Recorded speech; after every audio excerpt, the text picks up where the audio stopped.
walafiat. Allahumma amin.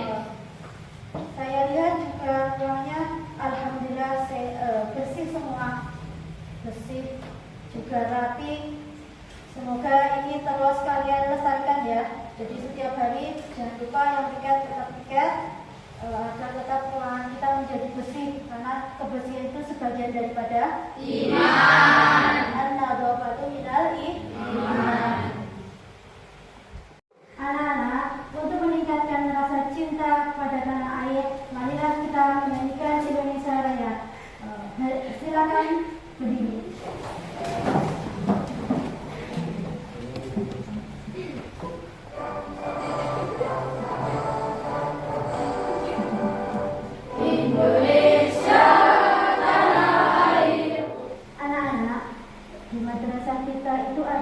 Pembiasaan yang selalu kita lakukan sebelum pembelajaran dimulai. Ada yang tahu apa pembelajarannya? Membaca Al-Quran. Membaca Al-Quran. Kenapa membaca Al-Quran menjadi pembelajaran yang diutamakan di madrasah kita? Atau yang harus kita mulai, atau yang kita harus awali dengan membaca Al-Quran? Ada yang tahu? Enggak ada? Enggak ada yang tahu. Ya, karena apa? Kita itu hidup di dunia ini harusnya berpedoman. Indikator yang kita harapkan atau yang kita capai dalam kompetensi ini pada hari ini, yaitu kalian dapat menguraikan keistimewaan Al-Quran sebagai mukjizat. Yang kedua, kalian dapat menyimpulkan hikmah diturunkannya Al-Quran. Yang ketiga, kalian dapat menentukan contoh bukti keistimewaan Al-Quran. Sedangkan tujuan pembelajarannya yaitu setelah kalian menyimak video bukti kebenaran Al-Quran, kalian mampu menguraikan keistimewaan Al-Quran sebagai mukjizat dengan tepat dan benar. Yang selanjutnya, setelah kalian mencermati Al-Quran benar, kalian mampu menyimpulkan hikmah diturunkannya Al-Quran dengan baik dan benar. Yang ketiga, setelah kalian melihat video tentang bukti kebenaran Al-Quran, kalian mampu menentukan contoh bukti keistimewaan Al-Quran dengan baik dan benar. Nah, anak-anak, materi tentang Al-Quran itu sangatlah penting untuk kita pelajari. Karena apa? Kita sebagai muslim harusnya berpedoman kepada Al-Quran. Kita hidup di dunia ini harus berpedoman Al-Quran sampai dengan kita meninggal dunia pun, karena semuanya sudah dicatat, sudah ditulis oleh Allah di dalam Al-Quran. Anak-anak, setelah kalian mengamati video yang sudah saya share di grup atau lewat link, setelah membaca dari sumber pembelajaran tadi, apa yang muncul dalam benak kalian setelah membaca dan dulu ya? Anak-anak, setelah kalian melihat video dan membaca materi yang ada di link tadi, di benak kalian muncul nggak pertanyaan apa tentang yang kalian baca tadi? Muncul. Apa? Coba. Apa hikmah Al-Quran? Apa hikmah Al-Quran? Ya, betul. Ada lagi? Keistimewaan Al-Quran sebagai mukjizat Allah itu apa saja? Boleh. Ada lagi? Apa yang perlu ditanyakan dari materi tadi? Kelebihan kitab suci Al-Quran itu apa saja? Oh, yang kelebihan kitab suci Al-Quran itu apa saja? Boleh. Ada lagi? Siapa lagi? Kapan turunnya kitab Al-Quran? Kapan turunnya kitab Al-Quran? Ada lagi? Ya.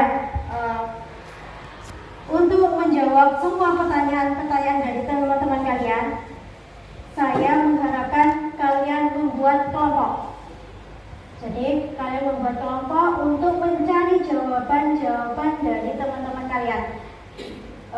Yang bisa saya simpulkan, pertanyaan yang bisa diambil untuk hari ini tentang apa keistimewaan Al-Quran sebagai mukjizat Allah. mukjizat Nabi Muhammad. Silahkan membuat kelompok. Gak usah gak usah absen di ini aja per tempat duduk aja, saling berhadapan aja. Silakan dibuat kelompok 4, membuat 4 kelompok.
Satu. Assalamualaikum warahmatullahi wabarakatuh. Waalaikumsalam warahmatullahi wabarakatuh. Teman-teman, saya di sini akan menyampaikan hasil diskusi dari kelompok 1, yaitu keistimewaan Al-Quran sebagai mukjizat. Pada waktu pemikiran manusia masih sederhana, Allah SWT menurunkan kitab suci yang sederhana pula, sehingga dengan demikian manusia dapat mengikuti petunjuk-petunjuk yang ada di dalam kitab suci tersebut. Namun setelah pemikiran manusia berkembang lebih maju, Allah SWT menurunkan kitab suci yang sempurna, yaitu Al-Quran. Seperti diketahui, seringkali Al-Quran turun secara spontan. Al-Quran dikatakan sebagai penyempurna karena memiliki kelebihan dari kitab-kitab suci sebelumnya. Kelebihan kitab suci Al-Quran daripada kitab suci yang lain adalah sebagai berikut. 1. Segi keaslian Al-Quran. Selama 14 abad lebih, kitab suci Al-Quran tidak mengalami perubahan sedikitpun, baik tulisan maupun isi kandungannya. 2. Segi isi kandungan Al-Quran. Salah satu kelebihan ajaran Al-Quran dibandingkan dengan kitab suci yang lainnya adalah isi kandungannya lengkap, menjawab seluruh problematika kehidupan manusia di berbagai tempat dan zaman. Sekian presentasi dari kelompok kami. Wassalamualaikum warahmatullahi wabarakatuh. Teman-teman semua ada yang mau bertanya? Ya. Kedudukan Al-Quran terhadap kitab-kitab lain adalah membenarkan isi kitab sebelumnya, yakni Taurat, Zabur, dan Injil, dan menjadi batu ujian. Maksudnya, apabila yang tersebut di dalam kitab-kitab yang terdahulu sesuai dengan Al-Quran, ia adalah benar. ya sudah puas dari jawabannya? Ada kelompok lain yang ingin bertanya? Sudah jelas? Ya, bisa diakhiri. Terus kelompok berikutnya siap maju, kelompok 2 ya? Ya siap, bagus. Sekian presentasi dari kelompok saya. Wassalamualaikum warahmatullahi wabarakatuh. Waalaikumsalam warahmatullahi wabarakatuh.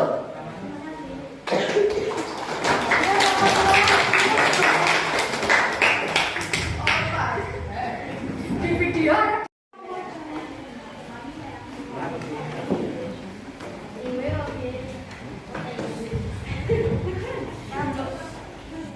Ingin menyampaikan tentang hikmah diturunkannya Al-Quran. Sebelum kita masuk dalam inti dari hikmah diturunkannya Al-Quran, mari kita berbicara tentang sebelum adanya Al-Quran. Sebelum Al-Quran diturunkan, masyarakat Arab hidup dalam kegelapan. Mereka juga disebut masyarakat jahiliyah karena tidak dapat memilih petunjuk yang benar. Mereka banyak menyimpang dari agama tauhid yang telah diajarkan nabi-nabi sebelumnya. Setelah Nabi Muhammad diutus Allah untuk menyampaikan Al-Quran sebagai wujud hidup mereka menjadi benar. Dengan demikian, hikmah kehidupan Al-Quran adalah untuk menuntun manusia berjalan yang benar agar selamat dari hidup dan di dunia akhirat. Sekian dari saya. 1. Sekian dari saya. Apakah teman-teman ada pertanyaan? Ada yang bertanya dari kelompok lain? Silakan. Ada yang ditanyakan dari kelompok lain? Ada. Ada. Iya, coba. Tolong dijelaskan kembali hikmah dari turunnya Al-Quran. Hikmah diturunkannya Al-Quran adalah sebagai berikut. Pertama, hikmah diturunkannya Al-Quran adalah sebagai penuntun hidup manusia. Kedua, membahas selamat di dunia dan akhirat. Ketiga, menyempurnakan ajaran sebelum-sebelumnya. Sudah jelas? Ampun. Ya. Ada lagi? Oh ya, gimana? Menurut saya masih ada yang kurang, boleh ditambahkan. Oh ya, boleh. Jadi ada kelompok lain yang boleh menambahkan. Kelompok sana juga boleh nanti. Gimana? Sebagai petunjuk jalan terang agar terhindar dari kesesatan. Oh ya, boleh itu. Berarti tambah satu lagi ya. Iya. Biar beda. Ya, sudah. Ada yang ditanyakan lagi dari kelompok lain? Mengapa masyarakat Arab disebut masyarakat jahiliyah? Jahiliyah sendiri adalah kata yang digunakan untuk orang-orang atau penduduk yang memiliki kesesatan. 1. Jahiliyah sendiri memiliki arti yaitu adalah kegelapan atau kebodohan. Jadi kenapa masyarakat Arab sebelumnya disebut sebagai masyarakat jahiliyah? Dikarenakan mereka tidak dapat memenuhi petunjuk yang benar tentang ajaran atau agama yang mereka anut dulu. Siapa tadi yang kelompok A? Sudah puas dengan jawabannya? Mas. Ya. Sudah ada lagi yang ditanyakan?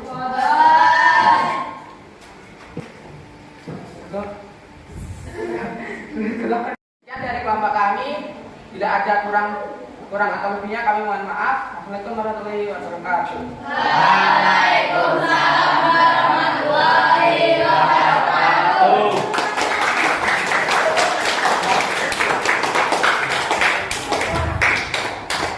Anak-anak, tadi kita semua sudah mempelajari tentang Al-Quran atau keistimewaan Al-Quran, juga hikmah dari Al-Quran. Juga sudah melakukan presentasi masing-masing kelompok, ya kan? Mungkin ada yang memberi penjelasan singkat atau rangkuman tentang pembelajaran hari ini. Ada? Oh iya, kamu bisa. Anak, pembelajaran hari ini sudah kita lalui. Terus tahap selanjutnya yaitu kalian silakan membuka HP kembali. Silakan buka HP kembali. Terus di situ di grup sudah ibu kirimkan link untuk mengevaluasi hasil pembelajaran hari ini. Di situ ada 10 soal, bisa kalian jawab. Bisa dibuka? Sudah bisa dibuka? Ya, setelah mengisi link itu silakan dikirim.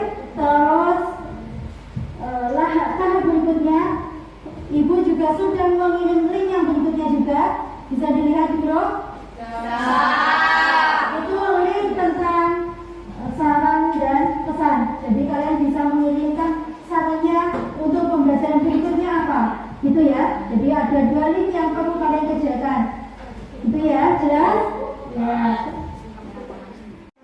Ditambah satu lagi linknya, ibu hampir lupa. Jadi yang ketiga, link yang ketiga yang baru saja ibu kirim itu untuk PR.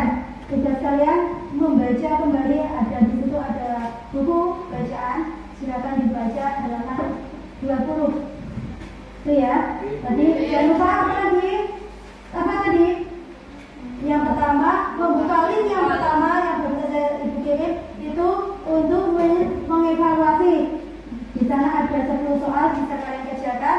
Terus link yang kedua itu tentang saran dan pesan. Link yang ketiga itu adalah untuk tugas di rumah. Jadi nanti bisa dikerjakan di rumah yang muridnya demikian. Gitu ya? Paham? Anak-anak, pembelajaran hari ini sudah berakhir. Mari kita akhiri dengan membaca hamdalah bersama-sama.